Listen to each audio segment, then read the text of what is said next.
አማራ ነው የሰውዬ ስልባ ኢልማ አባደሱ እያለ ከኦሮሞ አንድ ሰው ቢወጣ አንተ ያደርጌ ቆጡ ረፍ አልሰማም። ይኸው ፓስተር ሶፎንያስ የፓስተር ዳዊት ወንድም ነው። የፓስተር ዳዊት ወንድም ፓስተር ዳዊት ደግሞ ኢየሱስ ክርስቶስ ስጋዋ ስጋ ከመቤታችን አልነሳም፣ በቃ ዝም ብሎ ተሰማይ የመጣ ነው የሚለው የሚገርም ፓስተር ነው። በእውነት ይደንቅ ፓስተር ነው። የሱ ወንድም ነው።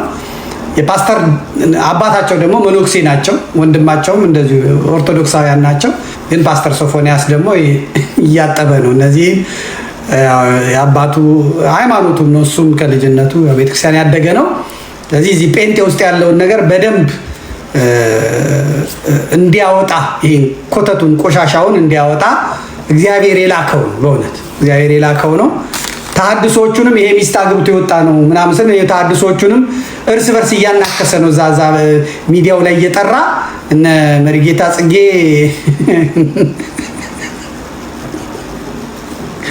አቤት የኢትዮጵያ አምላክ እኮ አቤት የቤተ ክርስቲያን አምላክ እኮ አቤት መድኃኔዓለም ያዋርዳችሁ። አሁን ገና በአናታችሁ ይትከላችሁ ገና እና ይህንንም ጠርቶ ይሄው አናዞታል። እንስማው። ምሁሩ የቀደመው የአማራ አሽቃባጭ እና አማራን ለመጋጤ መጣ። አሁን ግን የአማራ አምላክ ባናቱ የተከለው ታዬ ቦጋለን እንስማው። እሺ ቀጥል። ድምጽ ስጠው ከመጀመሪያው ነው።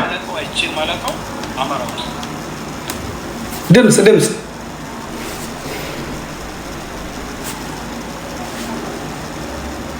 አጫውተው። በአባቴ ከሄድኩ ቀጥታ ያልተወለድኩበት የማላቀው አይቼ የማላቀው አማራ ሆናለሁ። ደብረ ማርቆስ አጠገብ የውላ የምትባል ቦታ አለች። የውላ ነው የተወለደው። እኔ የውላ የምትባል ቦታ ስለመኖሯ እንጂ አላውቀው። አማራ ተብዬ ልጠራ ነው። በኦሮሞ 75% የኦሮሞ ነው። በምን ምክንያት እንዴ አባቶት ጎንደር እዛች አሁን የጠሯት ቦታ እኔ ስሟን ለምድገም ከበደ የውላ የምትባል ቦታ ከሆነ አባቶት አማራ ናቸው ማለት ነው እኮ በሰው አጠራር። አሁን ቅድም ያለውን ሊያጠፋብኝ እኮ አይ እርሶ በመጡበት ሴናሪዮ ነው እየተናገርኩ ያለው። እርሶ ካሉ አማራ ሆነው ሊገኙ ነው ማለት ነው እኮ። ከዛ አንጻር ለምንድን ነው አሁን እርሶ 75% ኦሮሞ ነኝ አሉ፣ 25% ነው አማራ አሉ። ነገር የውላ የምትባል ቦታ ጎንደር ነው የተወለደው አባቴ ካሉ ግን አባቶት 100% አማራ ናቸው ማለት ነው። እሱ ላይ አሁን የምንከራከረው ነገር ምን መሰለህ? እኔ አንድ ማምንበት ነገር አለ ከበፊትም ታዬ ቦጋለ አረጋ ብዬ በቅንፍ ውስጥ ኢልመ ደሱ ኦዳ ብዬ ነው የምጽፈው። የደሱ ኦዳ ልጅ እናት እውነት ናት፣ አባት እምነት ነው።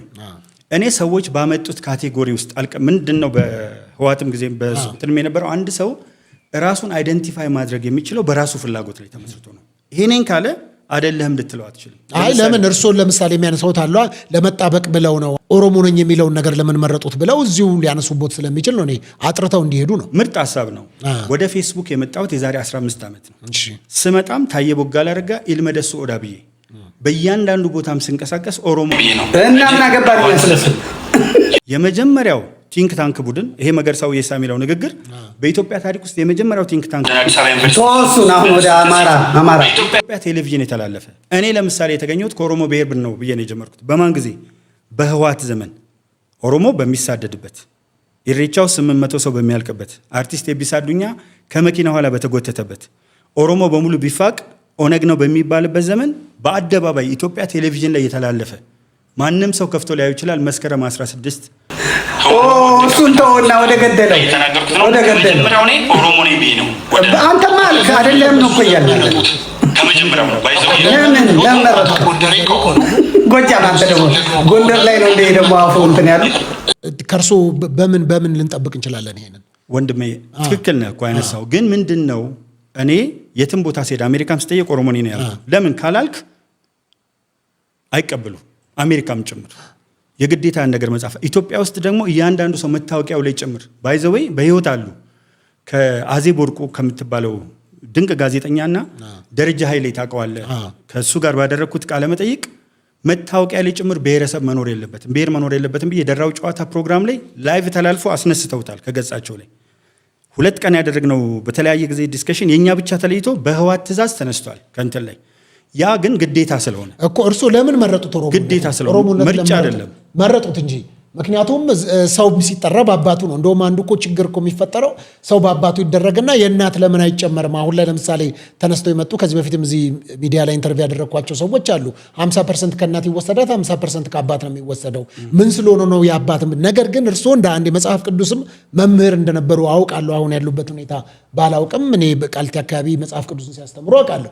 ከዛም አንጻር እንግዲህ ዘር ሲጠራ በአባት በኩል እንደሚጠራ የእርሶ ታዲያ አባት ጎንደሬ ከሆኑ አማራ ተብሎ ነው የሚጠሩት ማለት ነው። እንደ ማህበረሰቡ አማራ ተብዬ ነው የሚጠሩት። ለምን ኦሮሞ ነኝ ያሉ እርሶ ነው? ይኸውልህ ከመጀመሪያው ሰዎች መርጠዋል። ለምሳሌ ልንገር፣ ሴኩትሬ ጌታቸው አማራ ነው የተሳተፈውም ነኝም የሚለው ግን አማራ ነው። ክፍለ ከተማ ስራ አስፈጻሚ ነው የመጀመሪያው አፈ ጉባኤ ነበር። እሱ ደግሞ የመጀመሪያው ስራ አስፈጻሚ እኮ ባዴን ነበር። ዮሐንስ በቀለ ገዛኸኝ ጎጃሜ ነው፣ የግራዝማች በቀለ ገዛኸኝ ልጅ ነው። ህወሓት ነኝ ብሎ ትግራይ ነኝ ብሎ 3 ወንድሞቹ በህወሓት መስዋዕትነት ከፍለዋል። በዛ ዘመን ስትመርጥ እኔን እንዴት ነው አይደንቲፋይ ማድረገው? በማላቀው ቦታ ላይ በማላቀው ባህል እኔ ስለ ገዳ ስርዓት ብጠይቀኝ እንትን አድርጌ ላብራራል እችላለሁ። ስለ አማራው ግን ነጌሌ ቦረና ከመጡ አማራዎች ካልሆነ በስተቀር እንትናለ። እናቴ 100% አማራ ሆና እናቱ 100% አባቴ በጣም ቀይ ነው፣ ካንተም ይቀራል። አባቱ 100% እኔ ሙሉ በሙሉ ሶማቶ ታይፕ ተወልጄ ያደግኩበትም መጀመሪያ ያስተማርኩበትም በእያንዳንዱ እንቅስቃሴ ውስጥ ዙሪያዬን የሚከበበኝ በዚህ ጋር ቦረና አለ፣ ነጌሌ ቦረና መሀል ላይ ናት። በዚህ ቦረና፣ በዚህ ጉጂ፣ በዚህ አርሲ። ከዛ ማህበረሰብ መካከል ነው ማህበረሰቡ ራሱን አይደንቲፋይ እንደሚያደርግ ለየት የሚለው እኔ ምንድነው የዛሬ መርሃ ግብራችን ይመስላል። በእውነት በጣም ጥሩ ነው።